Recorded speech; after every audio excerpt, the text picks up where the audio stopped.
નમસ્કાર. દિવસભરના તાજા સમાચારોમાં તમારું સ્વાગત છે. તમારી સાથે હું છું પિનલગીરી ગોસ્વામી. સમાચારો વિસ્તારથી જાણીએ એ પહેલા મહત્વના સમાચારો ઉપર એક નજર. નમસ્કાર મિત્રો, અત્યારના સૌથી મોટા અને અગત્યના સમાચાર સામે આવી રહ્યા છે. સ્ટેચ્યુ ઓફ યુનિટીથી વીજ પોલ મૂકીને લોકો નદી પાર કરવા માટે મજબૂર બન્યા છે. સ્ટેચ્યુ ઓફ યુનિટીની 10 કિલોમીટર દૂર લોકો વીજ પોલ મૂકીને લોકો નદી પાર કરવા માટે મજબૂર બન્યા છે. જરવાણી ગામની વાસ્તવિકતા સામે આવી છે.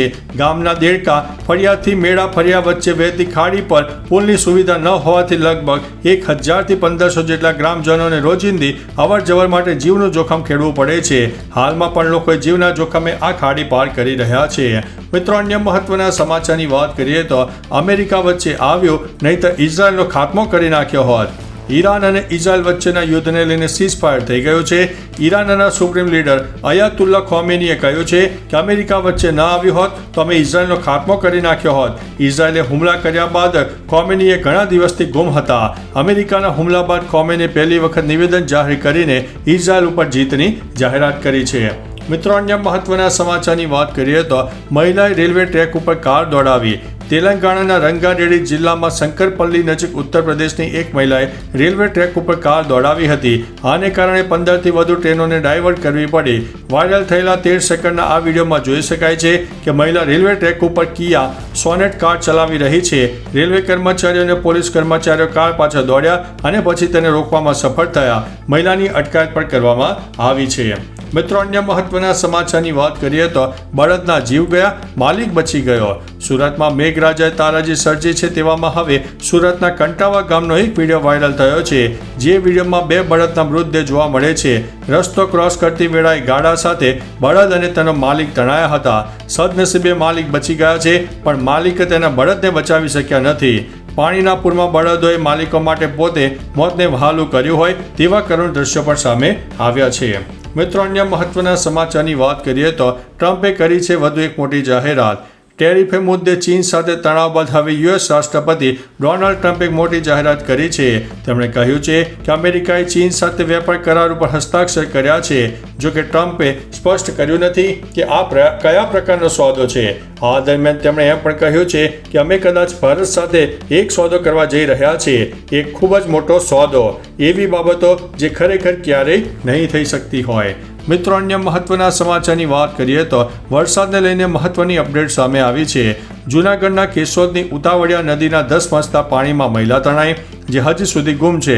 વલસાડના પારડીમાં પાણીમાં કાર તણાઈ હતી. જો કે કાર ચાલકનું રેસ્ક્યુ કરાયું છે.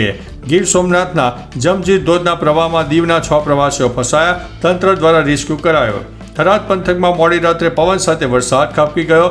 સાબરકાંઠામાં પણ મેઘરાજા મન મૂકીને વરસી ગયા. મિત્રો, અન્ય મહત્વના સમાચારની વાત કરીએ તો રથયાત્રામાં જોવા મળ્યો ઓપરેશન સિંધુની થીમનો ટ્રક. અમદાવાદની રથયાત્રામાં ઓપરેશન સિંધુની થીમ ઉપર તૈયાર કરેલો ટ્રક જોવા મળ્યો. દરમિયાન રોડ ઉપર જય રણછોડ અને ભારત માતા કી જયના નારા લાગ્યા. સાથે અમદાવાદ મ્યુનિસિપલ કોર્પોરેશનનો પ્લાસ્ટિકનો ઉપયોગ ન કરવા અને 40 લાખ વૃક્ષો વાવવાનો સંદેશ આપતો ટ્રક પણ યાત્રામાં જોડાયો હતો. હાલ ટ્રકો કોર્પોરેશનની ઓફિસે પહોંચી ગયા હતા. અખાડા ધીમે ધીમે આગળ પણ વધી ગયા હતા. રથયાત્રામાં મગ અને જાંબુનો પ્રસાદ દેવા માટે ભક્તોએ પડાપડી પણ કરી હતી. મિત્રો, અન્ય મહત્વના સમાચારની વાત કરીએ તો 24 કલાકમાં 215 તાલુકામાં વરસાદ નોંધાયો. ગુજરાતમાં છેલ્લા 24 કલાક દરમિયાન 215 તાલુકામાં વરસાદ નોંધાયો. દરમિયાન જૂનાગઢના માળિયા હાટીનામાં સૌથી વધુ 6.25 ઇંચ જેટલો વરસાદ ખાબકી ગયો. સાબરકાંઠાના વડલીમાં 6, ગીર સોમનાથના તાલાલા અને સુરતના મહુવામાં 5 ઇંચ, ખેરગામમાં 4.69, સૂત્રાપાડામાં 4.61, ચીખલીમાં 4.53, ઈડર અને ખેડબ્રહ્મામાં 4 ઇંચ, ગણદેવીમાં 3.98 અને બારડોલીમાં 3.46 ઇંચ વરસાદ ખાબકી ગયો છે. મિત્રો, અન્ય મહત્વના સમાચારની વાત કરીએ તો ગજરાજે યુવકને અડફેટે લીધો. અમદાવાદની રથયાત્રામાં ગજરાજ બેકાબુ બનતા દોડધામ મચી જવા પામી હતી. ખાસ કે ઘટનામાં હાથીઓને કાબૂમાં કરી લેવામાં આવ્યા હતા. રથયાત્રા ચાલુ હતી. સદનસીબે કોઈ જાનહાનિ થઈ નથી. ગજરાજે દોડ્યા તે સમયે યુવકને ઈજાઓ પહોંચતા તેને 108 મારફતે હોસ્પિટલમાં ખસેડવામાં આવ્યા હતા. મિત્રો, અન્ય મહત્વના સમાચારની વાત કરીએ તો રથયાત્રામાં શંકાસ્પદ ડ્રોનને તોડી પાડવામાં આવ્યું છે.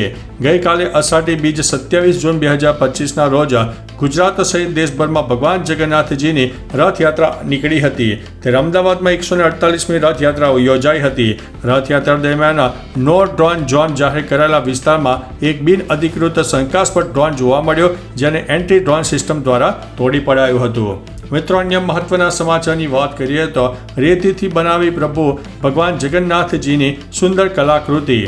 પ્રખ્યાત રેતીના કલાકાર અને પદ્મશ્રી એવોર્ડ જીતનારા સુદર્શન પટનાયકે રથયાત્રાના પાવન દિવસ નિમિત્તે સુંદર કલાકૃતિ બનાવી. તેમણે ઓડિશાના પુરી બીચ પર પ્રભુ જગન્નાથજીની 101 મૂર્તિઓ સાથેની રેતીની કલાકૃતિ તૈયાર કરી, જેને જોઈને લોકો અદ્ભુત કહી રહ્યા છે. તો ચાલો મિત્રો, ફરીથી દેશ અને દુનિયાના સુપરફાસ્ટ સમાચાર લઈને મળતા રહીશું. ત્યાં સુધી અમને રજા આપશો. નમસ્તે.